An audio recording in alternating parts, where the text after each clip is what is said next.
Night டின்னருக்கு கத்திரிக்காய் பொரியல் தான் ரெடி பண்ணியிருந்தேன். கத்திரிக்காய் பொரியல் ரெடி பண்ணி ரசம் வச்சு ஒயிட் ரைஸ் வச்சுட்டேன்.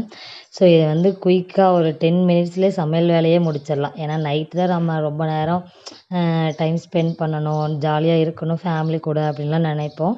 ஸோ அப்போ வந்து இது டக்குன்னு ரெடி ஆயிரும். கத்திரிக்காய் பொரியல் ரெடி பண்ணிவிட்டு அப்படியே சைடில் வந்து ரசமும் வச்சுட்டேன்.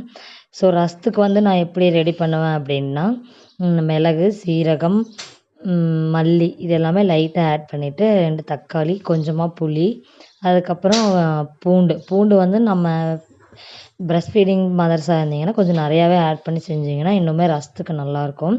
ஸோ அது நமக்கும் பெனிஃபிட்டும் கூட. ஸோ இந்த மாதிரி செஞ்சு பாருங்கள். நான் மிக்சியில் பிளெண்ட் பண்ணி தான் எப்போவுமே நான் ரசம் வைப்பேன். ஒவ்வொருத்தர் கையிலையும் பிசைஞ்சு வைப்பாங்க. ஸோ ஒவ்வொருத்தவங்களுக்கும் ஒவ்வொரு மாதிரி டேஸ்ட் பிடிக்கும்ல.